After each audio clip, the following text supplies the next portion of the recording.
اور ہندی ڈپارٹمنٹ کا صدر اور پروفیسر مجیب رضوی تھے. معلوم یہ ہوا کہ ہمیں اس بات پر بھی فخر کہ ہندی جگت میں جو رنگ منچ ہے اس کا ایک بڑا نام اصغر وجاہت اور ہندی افسانے کا ایک بڑا نام عبد البسم اللہ ہمارے شعبے کا حصہ تھے. ہمیں اس بات پر بھی فخر ہے کہ اشوک چکردھر بھی یہی کا حصہ تھے. اور بھی بہت سے ایسے لوگ تھے، میں یہ چند نام گنا رہا ہوں. اسی طرح سے مجھے خوشی ہے کہ جامعہ ملیہ اسلامیہ میں اسلامک اسٹڈیز کا سبجیکٹ پہلے دن سے تھا. اس کے پہلے ٹیچر جو تھے وہ جامعہ کے پہلے وائس چانسلر مولانا محمد علی جوہر تھے. لیکن جامعہ ملیہ اسلامیہ میں 1975 میں پہلی دفعہ اسلامک اسٹڈیز عربک اور پرشین کے ساتھ مل کے ایک انٹیگریٹڈ ڈپارٹمنٹ کے طور پہ قائم ہوا، جس کا نام ڈپارٹمنٹ آف اسلامک اینڈ عربی اسٹڈیز تھا، جو 1988 میں جس کا ٹرائیفرکیشن ہوا اور پھر 3 ڈپارٹمنٹ وجود میں آئے. مجھے خوشی ہے کہ ہمارا عربی ڈپارٹمنٹ ہو یا ہمارا پرشین ڈپارٹمنٹ ہو یا ہمارا اسلامک اسٹڈیز کا ڈپارٹمنٹ ہو، یہ سب اپنی ایک حیثیت رکھتے ہیں.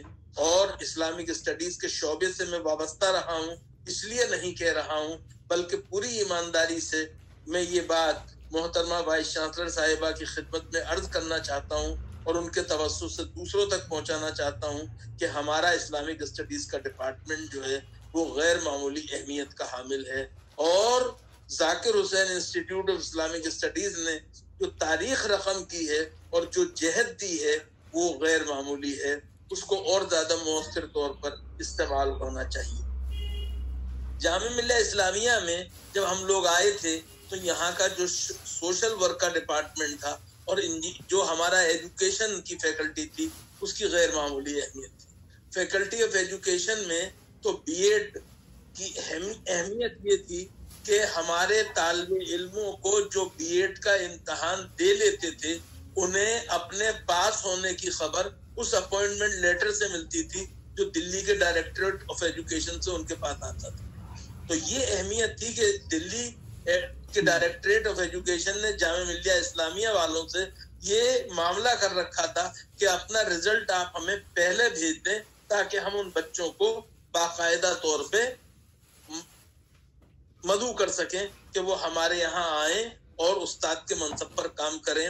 اس کے لیے سعید انصاری صاحب کو، سلامت اللہ صاحب کو اور دوسرے لوگوں کو ہم جب بھی یاد کرتے ہیں تو غیر معمولی طور پہ ہمارا سر فخر سے بلند بھی ہوتا ہے اور خوشی بھی ہوتی ہے. پروفیسر مشیر الحق نے، پروفیسر ضیاء الحسن فاروقی نے ڈپارٹمنٹ کو، اسلامک اسٹڈیز کو اگر ایک اہمیت کا حامل بنایا تو پروفیسر علی اشرف اور پروفیسر نذیر مینائی صاحب نے پولیٹیکل سائنس کو اہمیت دی. پھر ہمارے دیکھتے دیکھتے پروفیسر رحمت علی صاحب وغیرہ کی کوششوں سے ڈپارٹمنٹ آف اکنامکس کے ساتھ ساتھ کامرس کا شعبہ ہوا. کامرس کے شعبے سے پروفیسر فرقان قمر جیسے لوگ اور دوسرے لوگوں کے کوششوں سے ایک ہم نے ایم بی اے کا کورس بھی دیکھا. لا فیکلٹی آئی، طاہر محمود صاحب اس کے بنانے والوں میں شروع میں شامل تھے. اور اسی طرح سے ہم نے دیکھا کہ جامعہ آگے بڑھتی چلی. آج جامعہ دنیا کے اندر 6 رینک پر پہنچی ہے. اس کے لیے میں جامعہ والوں کو مبارکباد دیتا ہوں. اور جیسا کہ وائس چانسلر صاحبہ خود بار بار کہہ چکی ہیں، میں یہ سمجھتا ہوں ان کا کہنا ہمارے اوپر ایک ذمہ داری کا اضافہ کرتا ہے کہ یہ 6 رینک جو ہے وہ اساتذہ کی وجہ سے ہے. اساتذہ کی محنت، ریسرچرز کی کوششیں جو ہیں وہ رنگ لائی ہیں اور جامعہ آج اس بلندیوں پہ پہنچی ہے. اس کی سائنس کے لوگ ہوں، اس کے انجینئرنگ کے لوگ ہوں، پولی ٹیکنک کے لوگ ہوں، دوسرے ڈپارٹمنٹس کے لوگ ہوں، سینٹرز ہیں ہمارے وہ بھی غیر معمولی ہیں. میں اس بیچ میں جن وائس چانسلر کے ساتھ مجھے ایک طرح سے جامعہ میں رہنے کا اور ان کی رہنمائی میں کام کرنے کا موقع ملا، ان میں پروفیسر مسعود حسین خان ہوں، پروفیسر انور جمال خدوائی ہوں، پروفیسر علی اشرف ہوں، پروفیسر ظہور قاسم ہوں، پروفیسر بشیر الدین صاحب ہوں، پروفیسر جنرل ذکی صاحب ہوں، لیفٹیننٹ جنرل ذکی صاحب ہوں، سید شاہد مہدی صاحب ہوں، प्रोफेसर मुशीरुल हसन साहब हों और नजीब जंग साहब और तलत साहब हों, उन सबको खिराज अकीदत तहसीन पेश करता हूँ। और ये बात अब ऑन रिकॉर्ड कहना चाहता हूँ कि प्रोफेसर नजमा अख्तर ने आकर जामिया को जो आला मुकाम मिला है उसके लिए वो हमारी मुबारकबाद की मुस्तहिक हैं। और सिर्फ एतबार से नहीं बल्कि एक ये कि जो एक तरह से वो हिंदुस्तान में जामिया को एक शरफ जो और उनकी वजह से मिला है वो ये कि वो जामिया की पहली खातून वाइस चांसलर हैं और किसी भी सेंट्रल यूनिवर्सिटी की पहली खातून वाइस चांसलर होने का जो शरफ और इम्तियाज है वो जामिया को मिला है और उसके लिए नजमा अख्तर साहिबा मुबारकबाद की मुस्तहिक हैं। ये भी इत्तफाक है कि वो वाइस चांसलर नजमा अख्तर की हैसियत से और नजमा हिबतुल्लाह की हैसियत से मोहतरमा चांसलर हमारी वो सब रहे हैं। हम उन सब को वो करते हैं, उनका इस्तकबाल करते हैं, उनका एहतराम करते हैं। जामिया बड़े दुख भरे माहौल से पिछले 3 साल में गुजरी है, लेकिन नजमा अख्तर साहिबा ने जिस फिरासत और तदब्बुर के साथ, जिस हिकमत और हिम्मत के साथ जामिया की रहनुमाई की है, हालात को बेहतर बनाने की कोशिश की है, उसके लिए वो हम सबके शुक्रिया की मुस्तहिक हैं। इस मौके पर मुझे मोहतरमा वाइस चांसलर साहिबा ये कहने की इजाजत दीजिए कि जामिया टीचर्स एसोसिएशन ने भी जिस तरह से आपकी का साथ दिया है, कदम कदम पर आपकी तायीद की है, उसने भी आपको कामयाब बनाने में गैर मामूली रोल अंजाम दिया है। मैं समझता हूँ कि आपकी क़यादत में, आपकी सियादत में जामिया टीचर्स एसोसिएशन, जामिया की दूसरी एसोसिएशन, जामिया के तलबा व तालिबात जो हैं वो इसी तरह आगे बढ़ते रहेंगे, जामिया का नाम ऊंचा करते रहेंगे। हमें ये नहीं भूलना चाहिए, इदारे हमेशा बड़े होते हैं, अफराद उनसे बड़े नहीं होते हैं।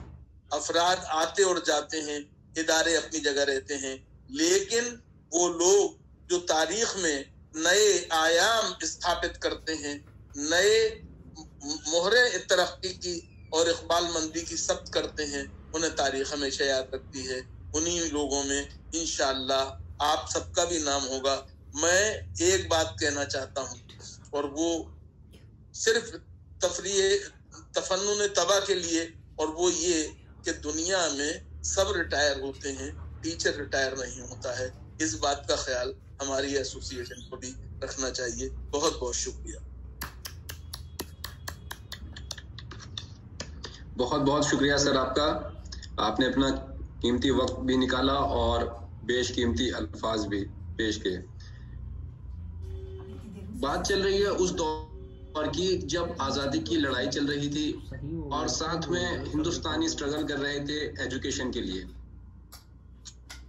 उस दौर के जो मुस्लिम रहनुमा थे, एंटी कॉलोनियल और एंटी ब्रिटिश पॉलिसीज के या एजुकेशन सिस्टम के अगेंस्ट अपना एजुकेशन सिस्टम खड़ा करना चाहते थे, और जामिया के जो दीवाने थे वो कुछ टेंट लगाकर जमुना के किनारे उसको अंजाम दे रहे थे।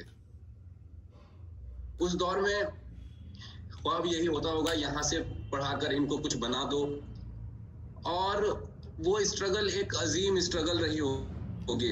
अब उस दौर से अगर कोई हम में से, हमारा कोई उस्ताद, हमारा कोई टीचर, कोई मेंटर निकल के उस सीधे ऑक्सफोर्ड में आपको मिले तो वो क्या खुशी होगी, और वो क्या आपको हिम्मत बढ़ाएगा कि आज हमारे लिए ये चीजें आसान हैं, मगर उस दौर के जो स्टूडेंट रहे होंगे वो आज के दौर में भी जामिया का नाम रोशन करते होंगे ऑक्सफोर्ड में।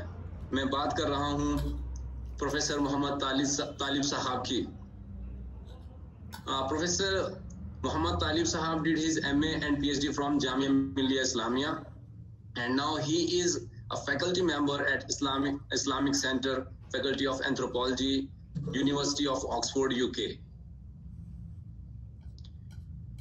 Dr. Muhammad Talib Sahab taught sociology at Jamia Millia Islamia from 1979 to 2001. In 2002, he came to Oxford. He went to Oxford as the Sultan bin Aziz Anthropology of Muslim Societies at the Oxford Center of Islamic Studies. He is also a prominent writer, a thinker, and an activist. His research in the anthropology of Islam focuses on Sufi groups and madrasas. So this is one of the very interesting topic that he writes on and doing his research. His current research work on madrasas in the recent histories and alternative view between anthropology and international relations is a critical examination of the state of social science scholarship of Islam in the contemporary world after 9/11. Besides these, there are number of feathers in his cap, and now I request Dr. Muhammad Talib Sahab to please address the audience. Sir, please.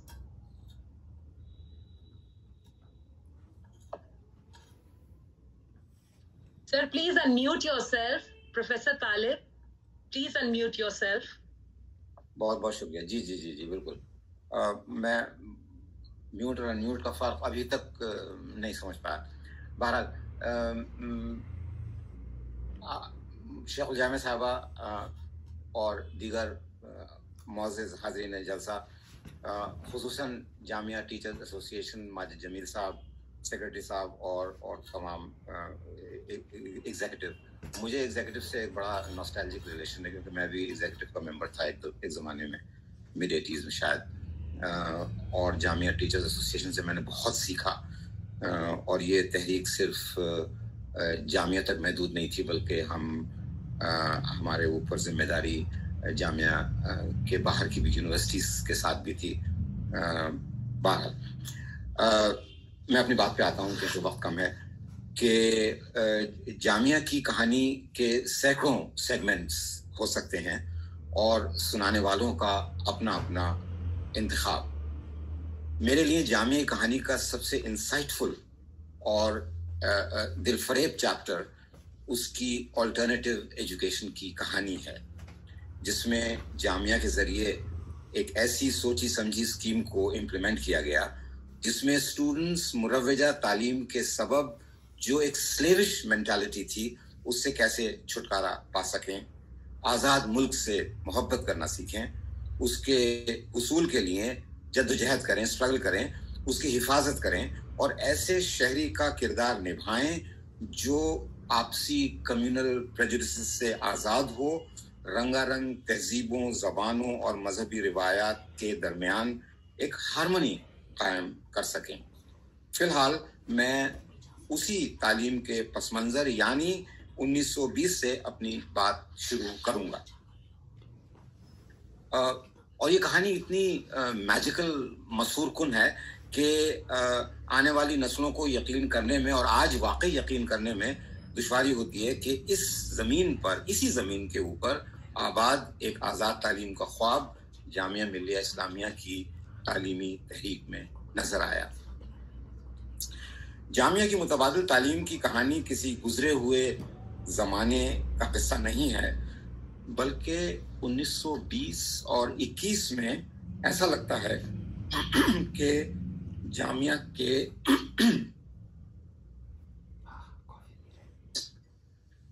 के तालीमी उसूल आज भी मुल्क के constitution और हिंदुस्तान की बेरोजगार और कास्ट इनइक्वालिटी जो एक तरह का मुस्तकिल रेशल वायलेंस है उसकी सताई हुई आवाम के लोगों के सर्वाइवल के लिए जामिया आज भी उतनी ही रेलेवेंट है इसलिए 1920 को याद करना जरूरी है अब मैं